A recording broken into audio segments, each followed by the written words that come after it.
Hello, welcome to video number 13 on the series Hebrew, Ivri, Ewe, Eve, the Black Man.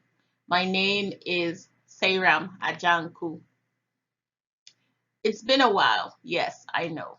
I've been granting interviews lately, so that's why you haven't seen me here in quite some time. I was recently on the following platforms. I was on Fathers Still Count on Facebook and the Elephant Man podcast on YouTube. So check them out. I'll have their links in the description box. God willing, there will be future collaborations with more of our FF family, both in the diaspora and on the mainland. I'm happy to be back to this channel though with another presentation. And by the way, if you don't hear from me on here and you're wondering what I'm up to, look for the group Hebrew Ivri Ewe Eve, the Black Man, on Facebook. I tend to post write-ups on there quite often. All right, before we go to our cultural point for today, I would like to invite you to a special Black History Month event moderated by Dr. Only Love Chika Alston of Prophetic Whirlwind Ministries and Gilbert Kobina Buari, Master of Divinity, founder of the God Box Foundation. So Dr. Only Love is a sister whom I love and I respect so much. I highly recommend her book, Prophetic Whirlwind, Uncovering the Black Biblical Destiny. I'll have her links in the description box. I will be one of the panelists on the special Black History Month event. So let's register and all plan to be there. It's on Sunday, February 14th, 2021 at 12 p.m. Eastern Standard Time. Please notice the time difference, the different time zones, and log on at your own time zone. The Zoom registration link is on the description box. All right, today's cultural point is the practice of the Avenger of Blood and the City of Refuge. In Numbers 35, we are given the narrative of how Mauga, which is the Most High God, instructs Moses to designate cities of refuge where those who have committed accidental manslaughter can take refuge there, away from the blood avenger. Numbers 35, verse 11 to 15 reads, "Select some towns to be your cities of refuge, to which a person who has killed someone accidentally may flee. They will be places of refuge from the avenger, so that anyone accused of murder may not die before they stand trial before the assembly. These 6 towns you give will be your cities of refuge.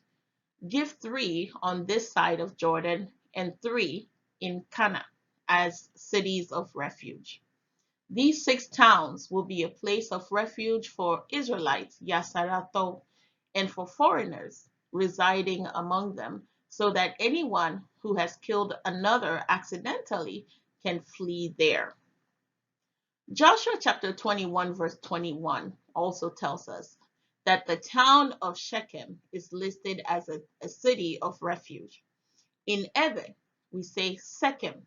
Sechem means the law or God has pardoned me. We have Shin Kaf Mem, which is Sechem. The law has pardoned me, or God has pardoned me. Let's compare this practice of the city of refuge and the Avenger of Blood to the documented account in the book The Ewe People of German Togoland. When we say German Togoland, we're talking about the Ewe side of Ghana and the Ewe side of Togo.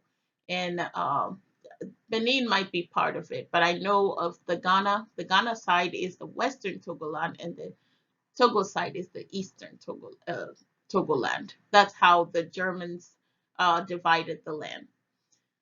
So it says, whoever kills someone deliberately. Now, I would say, actually, knowing from our culture, if you kill someone deliberately, meaning you intended to kill the person, the punishment is death. This is the traditional understanding. So, anyway, it reads, whoever kills someone deliberately or inadvertently is usually sold, and the whole family of the culprit becomes indebted. If the culprit is to be killed, that can only happen if he is handed over to the blood avengers by one of his close relatives, usually the uncle. This is found in Spears 1904, page 331. So the uncle is expected to turn the killer over to the avenger of blood. Spear goes on to say that if the uncle doesn't surrender the culprit, then the victims of blood avengers are free to essentially do whatever they want with the entire family. They can destroy their houses and even sell them into slavery. But if the culprit escapes, he must never return to the town nor to his people. A town named Waya is mentioned as a place of refuge where those running from the Avenger of Blood could go and hide.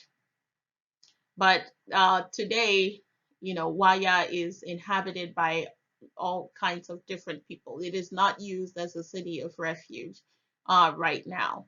But this is the history that was documented by Jacob Spears about the Ewe people. So, in the same vein, people who are banished find refuge there as well. This is according to Spears, from the accounts that he took from the locals in the 1800s. They said if people were banished, also they could take refuge over there. Logically, the Avenger should have been able to go there, to go into the city of refuge and retrieve the killer and kill them. But somehow this is not happening. This isn't happening here. The Blood Avenger does not go into the town of refuge. If he tries, he will be stopped. We see this also in the Numbers account where the priest keeps the Avenger out of the town. According to Numbers, the refugee may only return home after the death of the then high priest. So that is the cultural account of the Avenger of Blood among the Ewe people. All right, today's topics are Adonijah, Nissi, as in Jehovah Nissi, Delayah, Tobiah, Isaiah, Jeremiah, and Nehemiah. Adonijah.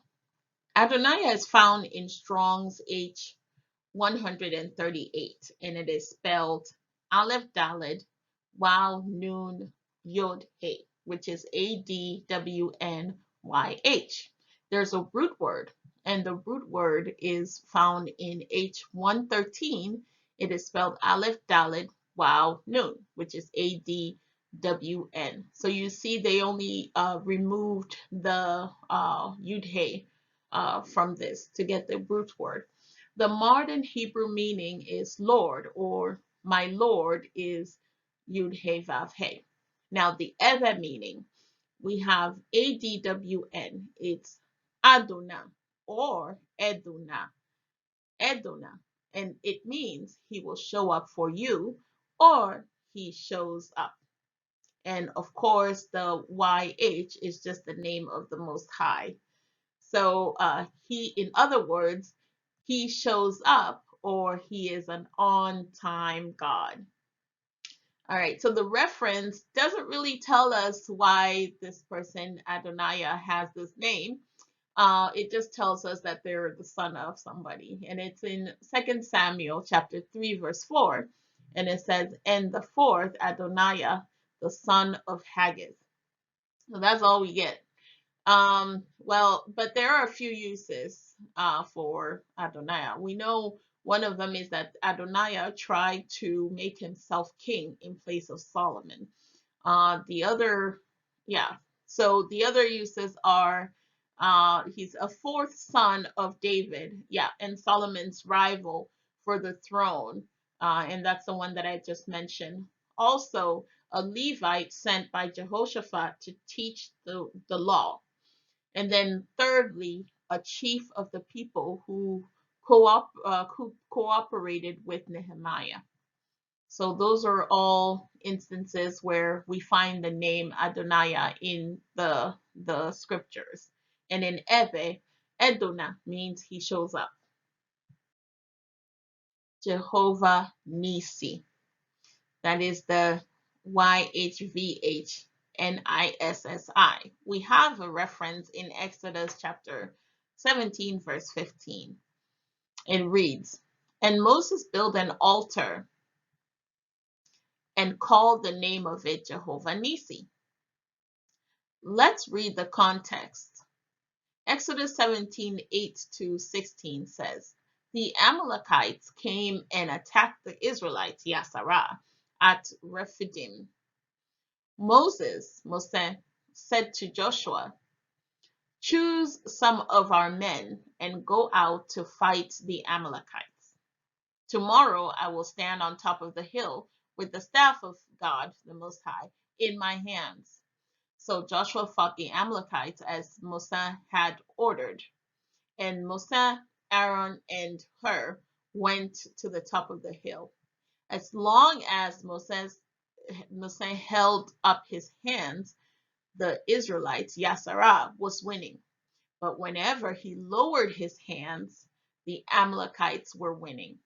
When Moses' hands grew tired, they took a stone and put it under him, and he sat on it. Aaron and Hur held his hands up, and one on one side, one on the other, so that his hands remained steady till sunset. So Joshua overcame the Amalekite army with the sword. Then the Lord said to Moses, "Write this on a scroll as something to be remembered, and make sure that Joshua hears it, because I will completely blot out the name of Amalek from under heaven." Moses built an altar and called it, "The Lord is my banner." He said, "Because hands were lifted up against the throne of the Lord will be at war against Amalekites, the Amalekites from generation to generation." Nissi. So we are looking at the Nissi portion of the name, because we already know what the prefix, the first part of the name is. So it is found in Strong's 3071, and it is spelled Nun Samek Yod. That is NSY. The root word is found in H5252, and it is Nun Samek, which is NS. The modern Hebrew meaning ascribed to it is banner, as I read earlier. In Ebe, we can see Nyesi or Nyeshi, which means my hand or my hands. Nyesi or Nyeshi. Or Unsa for NS or NSY is Unsa, which means strength. So we have two possible interpretations. One is my hand or my hands, and the second one is Unsa, which is strength. Exodus 17:16 tells us, "Indeed, my hand is lifted up toward the Lord's throne. The Lord will be at war with Amalek from generation to generation." This is the HCSB version. So Nissi or Jehovah Nissi is Yahweh, Nyesi or Nyeshi, or it is Yahweh, Nyeunse. So we have that as the possible meanings of Nissi. So it means Jehovah my hands was my hand. So when I lifted up my hands, it wasn't me, it was his hands. He was the one who was doing the action. Or it could also mean he was my help, because when we're talking about hands, we're talking about help, we're talking about deliverance, we're talking about rescue. And then the last possibility is that it could mean that he was my strength. It wasn't my strength that I used, that we used to defeat the Amalekites, but it was the Most High himself, his strength, that showed up here for us. So that's why we would have Musa. So those are the possible meanings of Nissi. All right, let's look at the name Delayah. Delayah is found in Nehemiah chapter 7, verse 61 to 62, and it reads, "The following came up from the towns of Tel Melah, Tel Harsha, Kerub, Adon, and Immer, but they could not show that their families were descended from Yasarah, the descendants of Delayah, Tobiah, and Nekoda." So those three couldn't find their father's houses in Yasarah. So Delayah is found in Strong's H 1806, and it is spelled Dalet Lamed Yud He. The roots word is found in 1802, and it is spelled Dalet Lamed He. The modern Hebrew meaning ascribed to this is Jehovah has drawn. Jehovah has drawn, and that is very key. In Eve, DL or DLH, we would say Dela, and that means deliverer or savior, which essentially means the same as drawn, because if you're delivering, you're drawing out of something. And then the second part of the name, which is the Yud He, of course, is the representing the name of the Most High. So we have Delayah means deliverer, Yah, or savior, Yah. And this matches what the Strong's is saying to the T. Now, there are several uses of the name Delayah in the Bible. So it's not only this Delayah who came with the people from the exile, who couldn't find his father's name, and they couldn't find his uh, pedigree within the Israelites, Yasarah. But Delayah is a name that was used by Israelites as other Israelites as well. And actually, the name Dela is a very common name within Everland today. So you will find people called Dela and very different variations of it. You have Deladim, you have, which means the deliverer has delivered me.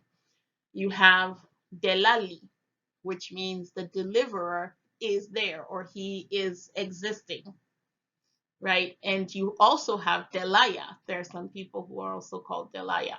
So there's many different variations of this word, this name, Dela or Delayah.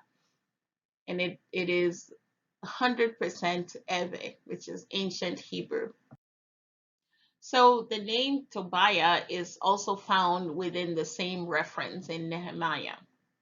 So Tobiah is found in Strong's H 2900, and it is spelled Tet Vav Bet Yud He, which is TWBYH. The modern Hebrew meaning ascribed is Jehovah is good.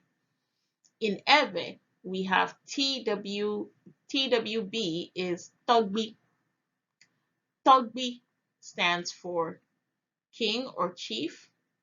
It stands for a senior. It's always a male. It stands for a senior or grandfather or ancestor.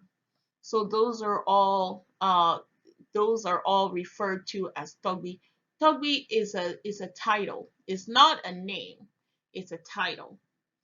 And so we have that for TWB. And then for the Yud He, of course, that there again is representing the name of the Most High.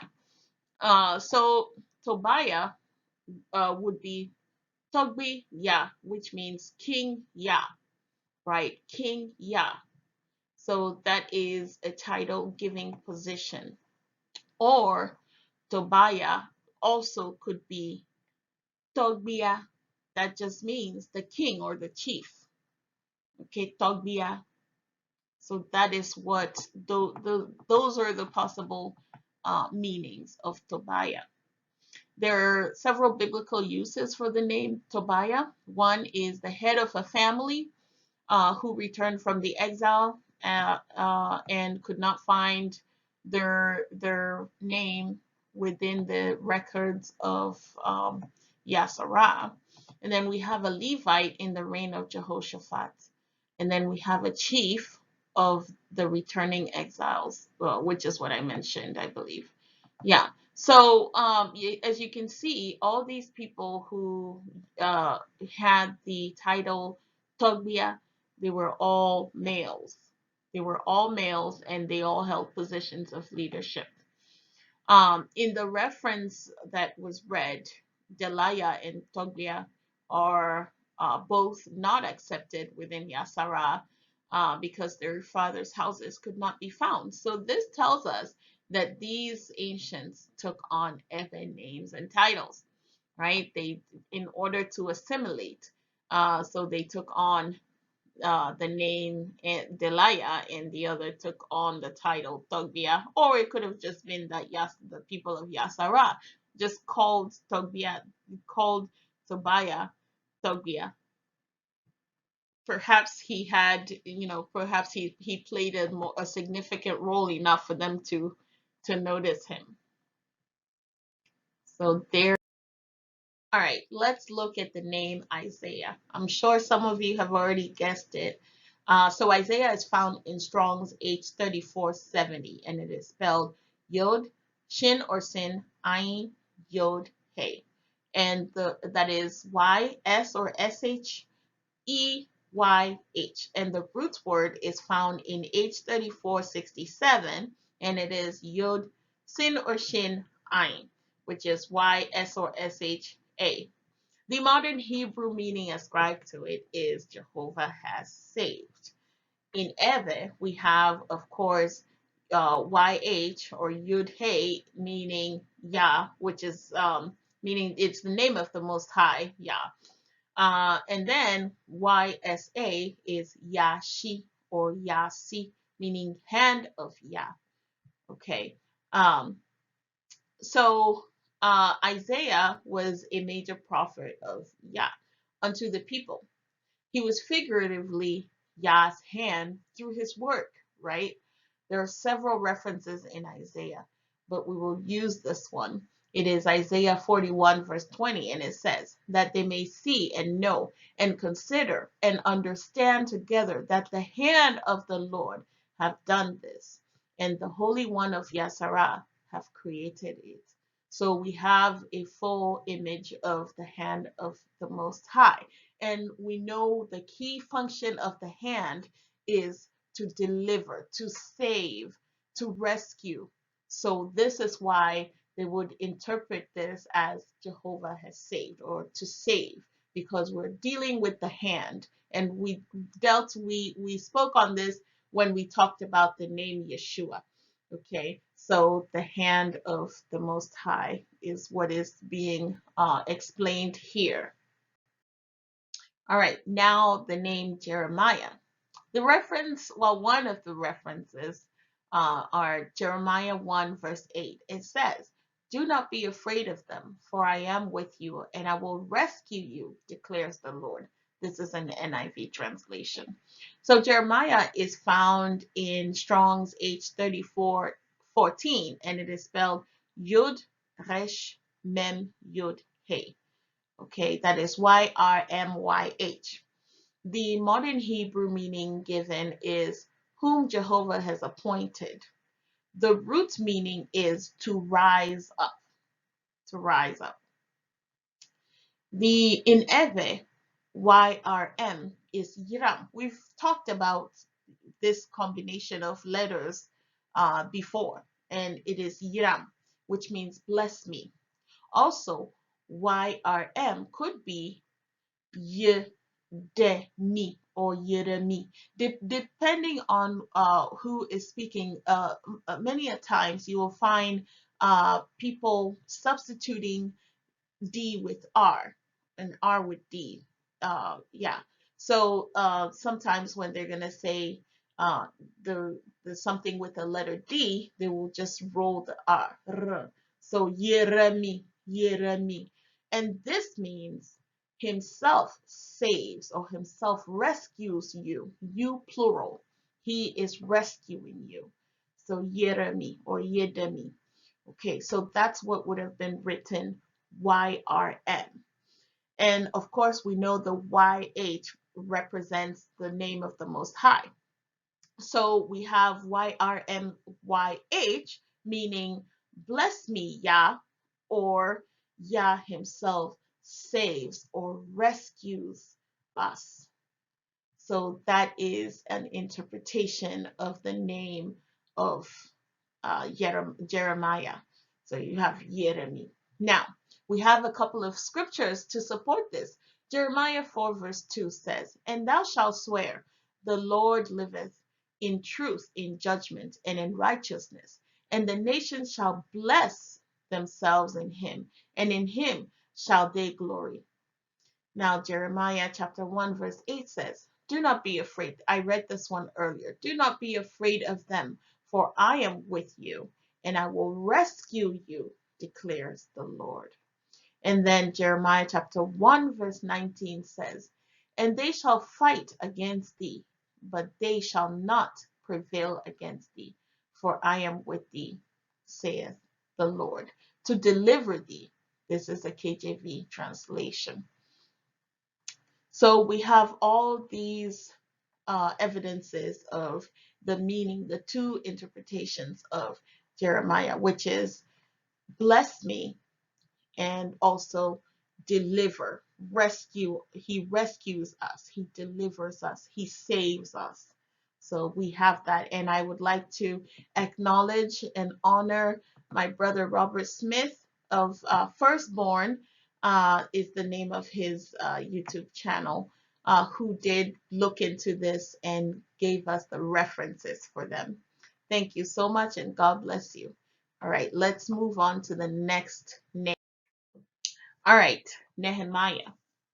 So Nehemiah is found in Strong's H5166, and it is spelled Nun Het Mem Yod He, which is Nchmyh. The root word is in H5162, and it is spelled Nun Het Mem, which is Nchm. The modern Hebrew meaning ascribed is to be sorry or moved to pity or regret, etc. In Eve, of course, we have YH signifying the name of the Most High. And then we have NCHM, meaning, well, we have a few meanings, more than two actually. We have several meanings for this name, the NCHM. One is Nehemi. Nehemi means you've punished us. You've punished us. Nehemi, you've punished us. Um, Another one is Nechem. Nechem. Here we're using the het as it is in the root word and in the word. So it is Nechem, but our het is the X. We use the X to make that H sound. So it is Nechem. And that means a couple of things. It means, one, you've caught me, as in I was falling and you caught me. And two, it also means you've paid for me. You've paid the price for me. Now, there is another meaning that could be derived. NCHM is Nuham. Nuham. Now, that means sorrowful or grieving or mourning. And Nuhamya means Yah is grieving, or it also means a sorrowful wind or air. Because remember, Yah, the word Yah in Eve also means wind, it means air, and it means breath. So we have here Nuham Yah, which means Ya is grieving, or it means a sorrowful wind or air. So there is a wind of sorrow blowing in the time of this prophet. And the reference we have here is Nehemiah chapter 2, verse 2. And it says, "Wherefore the king said unto me, Why is thy countenance sad, seeing thou art not sick? This is nothing else but sorrow of the heart. Then I was very sore afraid." This is the reference for Nuham, Ya, a blowing wind of sorrow, of grief, of mourning. We have arrived at the end of this presentation. I hope you've been blessed. Check out the description box because I will be posting the links in there, and the YouTube pages and so on. So Yayira Nami, God bless you.